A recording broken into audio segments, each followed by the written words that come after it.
Hello and welcome to another episode of the Landscaper Grow Show. My name is Mark Lamberth. I'm your host. Today I'm speaking with Richie Vaitulala at Brothers Lawn Care in Fort Worth. Richie, thanks so much for being with us today. Hey, thanks for having me, Mark. I'm really excited to talk about some lawn care, some business, ready to do this. So thank you so much.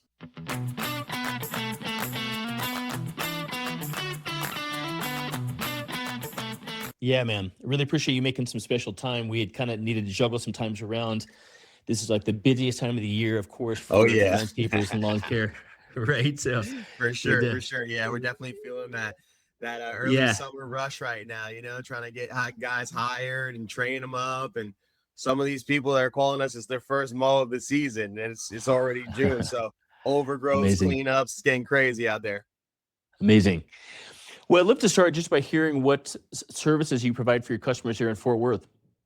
Sure. So our our basic maintenance package includes mow, weed eat, edge, blow. That's like our standard basic tier service. Our second tier would be maintenance plus, and that would be all the things in the basic package, as well as we add on like the hedge trimming, and that'll be prorated throughout the course of the year, and then added to like split up amongst the weekly or biweekly cost. We also do fertilizer, weed control, low hanging limbs. Our premium package kind of includes all that, where it's just like a full property maintenance. And like I said, it's added up and then prorated throughout the course of the year. And then we just charge them the same price every single time we show up. Amazing. Okay. Interesting. So it's sort of three different packages that you have: the maintenance plus, and premium. Yes, sir. Okay. And I'm always curious how you go about pricing, right? So I mean, there's the sort of like man hour pricing. Yeah. There's kind of hourly at some level. Most folks we talk with, I mean, it's kind of project, fixed price. Right. These aren't just fixed prices for every customer. Of course, it's going to be custom to the property. Is that right? Yeah, pretty much. That's where the knowledge of the estimating comes in, like the experience of having done it so many times, having an experienced estimator, be able to assess how much time it's actually going to take to do a property. But the basic maintenance, we kind of got down to a formula. So we used to drive around and look at each property individually until I realized, wait, it takes, maybe let's just make the numbers really easy. 1 hour for one guy to do 10,000 square feet of turf, mow, weed eat, edge, blow off. And that would be with, our ride-on mower, let's say. So we can bring up the property lot size and then subtract the footprint of the actual structure that's on the property and get a pretty good idea of how much it's going to cost based on the formula that we implement. Really? Yeah. So it saved us a lot of time of driving around town, trying to, get with everyone's schedule. Oh, what time are the guys going to be here? Now, occasionally, you get clients that they want to show you around. They got some special things they want to point out. But it's really helped us to get them like a ballpark number to make sure, hey, like we're in the same, ballpark here. Like, do you even want to do this? And so we have minimums as well. So anything that falls below the minimum price, we would just bump it up to our weekly or bi-weekly minimum price. And a lot of people like that because it just makes it convenient, because you know how important speed is in the service industries. You want to answer that phone the first time it rings. You want to get them that price, or at least a ballpark number. And then we want to get a card on file as quickly as possible. That's our whole goal, speed. And then we want to get to the yard as quickly as possible too. So if it's the same day, we kind of have a crew that's just picking up yards along the way to make sure we want to be like the Amazon of lawn care. Like you order it, it's here. That's how you get people locked into the route, That is amazing, man. Thank you. Amazing stuff you're talking about here, Richie. How important is route density to you? And if it's very important, how have you gone about creating that? So the density is so important. It's almost the most important thing in a way. Really? where yeah, it's for us, it's huge to eliminate that downtime. So when we first started, we would take on any job anywhere in the Metroplex until we realized, hey, I think I'm actually losing money by doing this yard that's 45 minutes away from all these other ones. Uh-huh. And it took us a long time to realize that. And now what we try to do is we try to hit doubles, triples, and grand slams is what we call it. So when we get onto a new block and we get a new client, a residential client that's on for recurring services, whether it's weekly or biweekly, what we like to do is put door hangers on all the houses next door and across the street. And then we also like to put a sign out in front of their yard. And then we might put another sign out at the entrance of the neighborhood and then the exit of the neighborhood.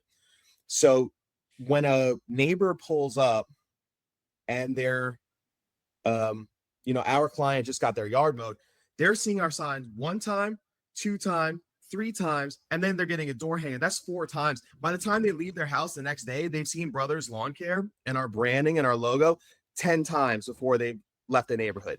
If they're not going to call it and they don't need their yard mowed and they've seen our sign 10 times, we know that's probably not a client. But that's how we hit what we call doubles, triples, grand slams, where we pull up to one block and try to do 2, 3, 4 houses without loading and unloading the truck or driving to another spot.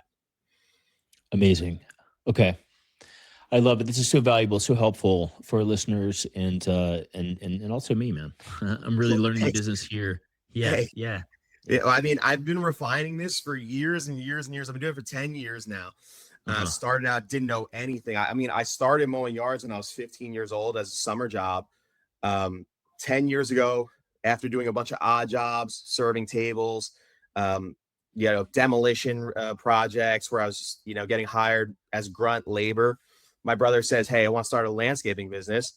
And I said, okay. He's like, you got a truck? You want to do it? Yeah, sure. So we jump into it, and I've been just refining it and trying to make it a little bit better every single year. And now we're getting like real systems in place that are starting to benefit us a lot.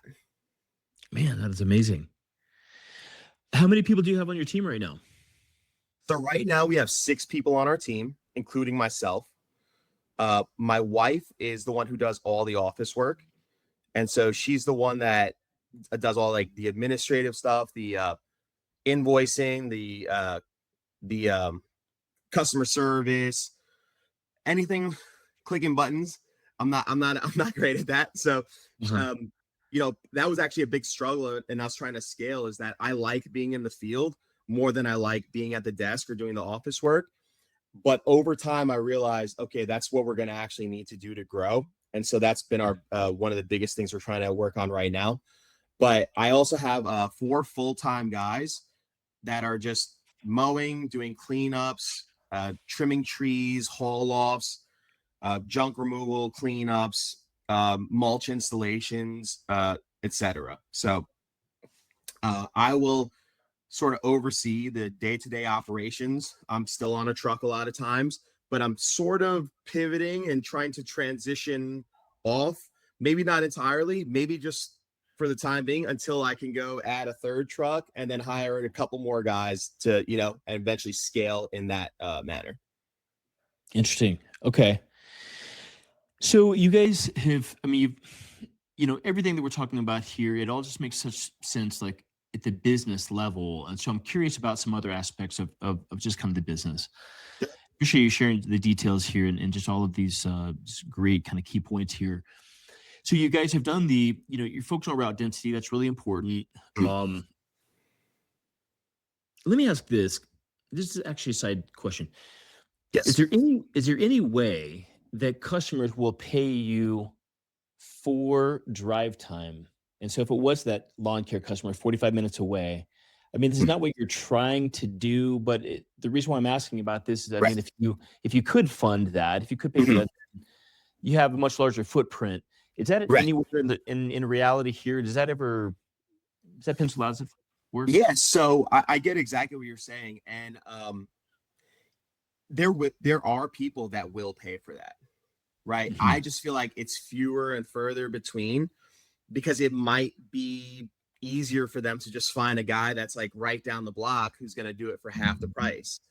Now, in the beginning, we had no concept of that. So we would just take on, like I said, any job that comes our way, we would take until we realized, okay, for this job to be profitable, we almost have to charge double. So is it, Right. should I pitch that to the client? Are they going to get offended?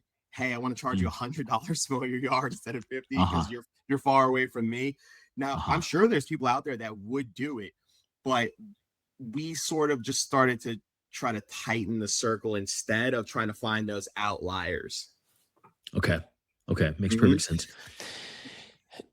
Have you guys have got an amazing strategy for kind of door hangers, signage in an area maybe that you're kind of moving into or that you're already in. Have you done any other forms of kind of outreach marketing, any radio, you know, direct mail, sort of online advertising at all? The direct mail is something that I've been interested in, haven't done. I've done something similar. It was called Valpak. Um, in hindsight, probably not the best method because they're putting your flyer in a packet in an envelope with like 100 other ones. Most people are taking them and tossing them. The people that are going through them are people that are looking for coupons. So they're trying to get a deal. Not really our ideal, like avatar for our client. So, but the actual direct mail is something I'm really interested yet, and I haven't done it. But we do also run meta ads, and I do a lot of cold calls as well. A lot of cold calls. No way. A That is awesome. lot of cold calls. So, what I'll do is while I'm out and I'm doing my signs all over town, uh, I'll take pictures of every single house that I see for sale that looks overgrown or unkept. And I will take a picture of it. I'll take a picture of my card. I'll send them a little message. Hey, you're going to have a hard time selling this property. The curb feel's not there. Just let me know. We can add to our route. We do the house across the street. It's no problem to add you in. So a lot of just looking for properties that, hey, I can contact the person that's trying to sell this property one way or another. And taking a picture, showing them what it looks like, taking a picture of my business card, has my name, my number, and then on the other side, it has the services we offer. And I make it, one of my goals to do at least, a few of those a day. If I don't have the time, I'll take the picture, I'll send it to my wife in the office and have her, reach out to them. That is amazing. Man, I love it. Thank you. And yeah, and does and obviously you found that does produce. I mean, you talk to folks and you're able to get some new business out of that. It's a volume game, it's always a numbers game. And I've always said you don't have to be the smartest guy. You just have to do enough sets and reps to outwork the other guy. And I think it was Hormozy that said, like, intelligence is how many times it takes you to learn something, but you can beat the people that might be smarter than you or even more talented than you by doing enough sets and reps and volume, because it might take him one time to learn it. It might take me 5 times to learn it. But if I do it 5 times quicker than the time that he does it one time, who's smarter? That is What I'm great, saying? man. I love Right. it. I love it.